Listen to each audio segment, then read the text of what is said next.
నమస్తే అందరికీ. ఒక చిన్న కథ. ఒక స్నేహితుడి చివరి సందేశం. వాళ్ళు బెస్ట్ ఫ్రెండ్స్. రోజు మాట్లాడుకోవటం, నవ్వుకోవటం, ఏది జరిగినా షేర్ చేసుకోవటం అలవాటు వాళ్ళకి. ఒకరోజు చిన్న గొడవ, అహంకారం మధ్యలోకి వచ్చింది. నువ్వు కాల్ చేయాలి, నువ్వే మెసేజ్ చేయాలి అని ఇద్దరూ మౌనమయ్యారు.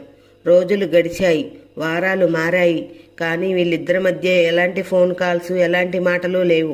ఒకరోజు ఫోన్ వైబ్రేషన్ వచ్చింది. నువ్వు మాట్లాడకపోయినా నేను నిన్ను మర్చిపోలేనురా అని మెసేజ్ వచ్చింది.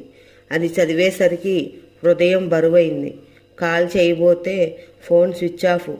తర్వాత తెలిసింది ఆ ఫ్రెండు హాస్పిటల్లో ఉన్నాడని. పరిగెత్తుకుంటూ వెళ్ళాడు. అక్కడ మంచంపై నవ్వుతూ పడుకొని ఉన్నాడు ఫ్రెండ్. నువ్వు మాట్లాడతావని ఈ మెసేజ్ పెట్టానురా అన్నాడు. కళ్ళల్లో కన్నీళ్లు, చేతులు గట్టిగా పట్టుకొని ఇద్దరూ ఒకటే మాట అన్నారు. బెస్ట్ ఫ్రెండ్స్ మధ్య అహంకారం ఉండకూడదు.